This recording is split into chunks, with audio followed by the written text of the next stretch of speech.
Versatile two-way wing player with considerable upside and a solid feel for the game. Can score the ball in numerous ways, bullies his way to the basket with his strength and keeps defenders on his hip. Excellent on-ball defender. He has great athleticism and NBA-ready body, chiseled frame, and often looks like a man among boys. Prior to the 2015 NBA draft, Stanley Johnson was one of the most hyped-up prospects we've seen in a long time. In a class filled with big men and smaller guards, Johnson stood out from the crowd, the best wing player. Standing at 6'6", 240 pounds, he was a beast of a man. A 19-year-old in the body of a seasoned veteran, incredibly strong and sturdy, yet still very quick. Just from his pure physical stature alone, he was a once-in-a-generation athlete. A lot of analysts and reporters have said before that he had the perfect body. Scout.com ranked him as the third best high schooler in the nation in 2014. A year later, he won the Julius Erving Award, given to the best small forward in college basketball. The scouts drew comparisons to a Kawhi Leonard, Ron Artest hybrid. It seemed like he was on a path to success. From his body to his skills, he had everything. So why didn't he live up to it? Let's go in depth and take a look at the details. How's it going, folks? My name's Andy, and today it's time we talk about Stanley Johnson and his failure in the NBA. Also, if you enjoyed the video, make sure to subscribe. If you like the content, drop a sub or a like, and thank you so much for the support. As the 8th pick of the 2015 draft, Johnson joined a Pistons team that was in the beginning stages of a rebuild. But their roster was kinda whack. They recently moved on from Josh Smith. That experiment failed.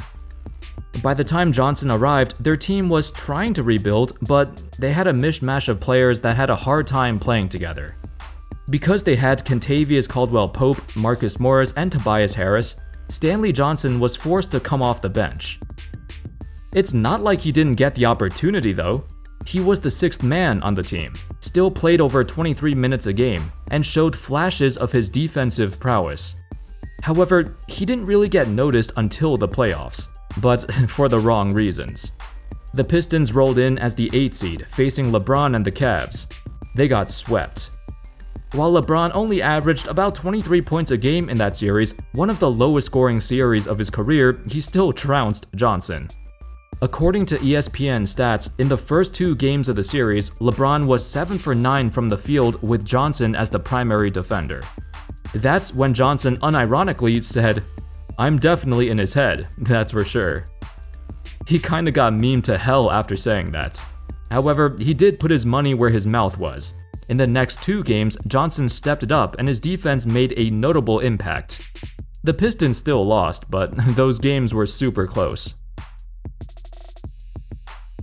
In the next few seasons, Johnson did not improve much at all. Even after being put in as a starter, he didn't show he was capable of handling it. He didn't have any major injuries, he didn't have any off-court issues holding him back. He just did not develop. There were a lot of problems in his game. For one, his shooting was so abysmal, and was literally the least efficient small forward for multiple seasons when it comes to true shooting percentage. Like, he's not just bad, he's horrendous. And through the years, that honestly hasn't changed. Over 40% of his total shots are three-pointers, which I guess it's better than shooting long twos, but he's still really bad at hitting them. A career three-point percentage lower than 30%. The sad part is, it hasn't gotten much better since his rookie year. Johnson hovered around the same percentage for a long time. While his inconsistent shooting was something that the scouts believed was a weakness coming in, we believed he could fix it and gradually get better. That's what happened with Kawhi. He too came in as a defensive-minded player, but steadily developed into a lethal offensive threat.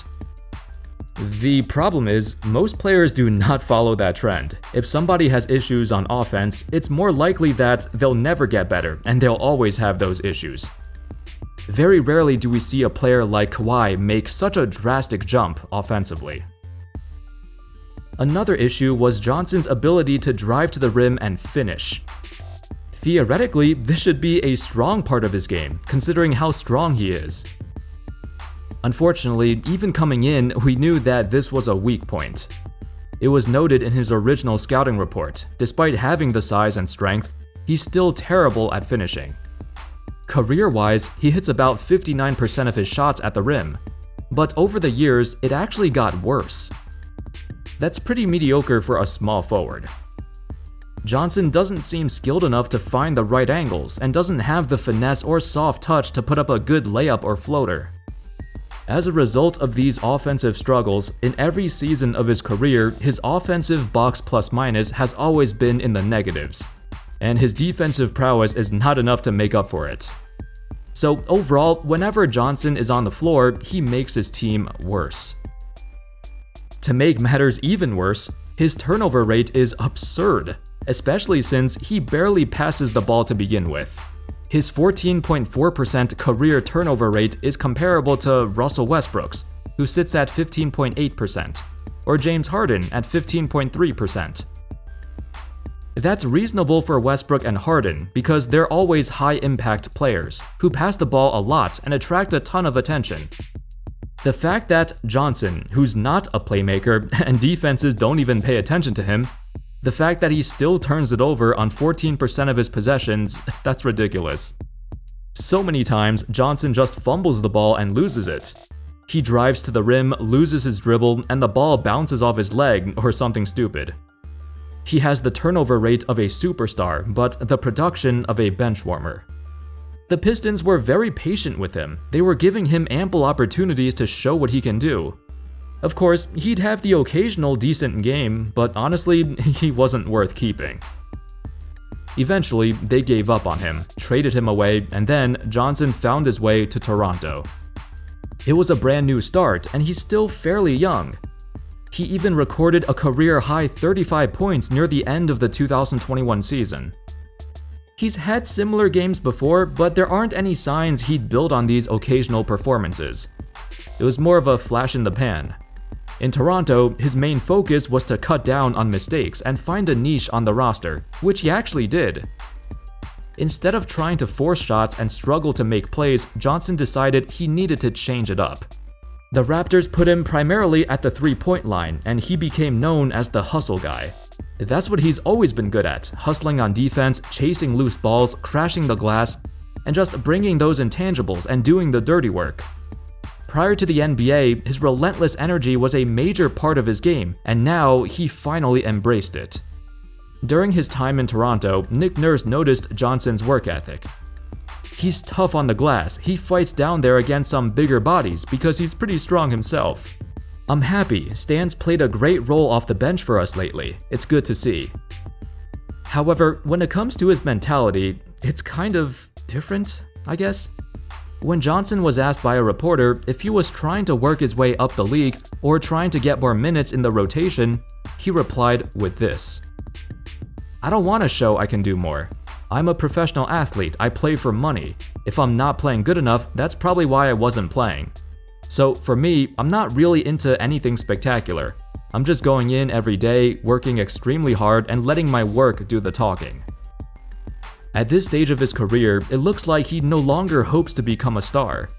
It's rare to see young players say things like this, that he doesn't want to show he can do more, but prefers to play within his own role.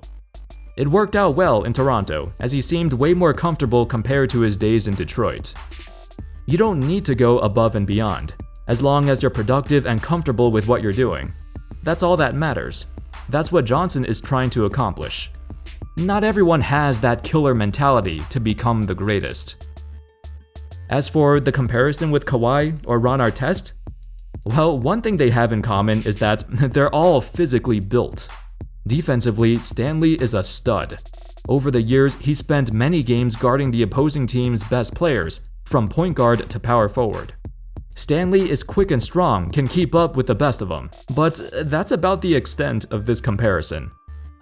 While both Artest and Kawhi made drastic improvements on offense, Johnson's playmaking and shooting is still almost non-existent, and his progress in those areas has been shaky, at best. I mean, he's not even a starting caliber player. His minutes range somewhere between a bench warmer and a fringe rotation player. Now and then, we see flashes that make us look in awe. But that's all they are, flashes. For all we know, this could be the player he's always going to be. It seems like he's content with that. Thank you all so much for watching. I hope y'all enjoyed the video. Let me know your thoughts on Stanley Johnson. How much more do you think he'll improve? Could you see him become a valuable starter in the future? There's still a lot of time left. Let me know in the comments, and as always, I'll see you next time. Peace.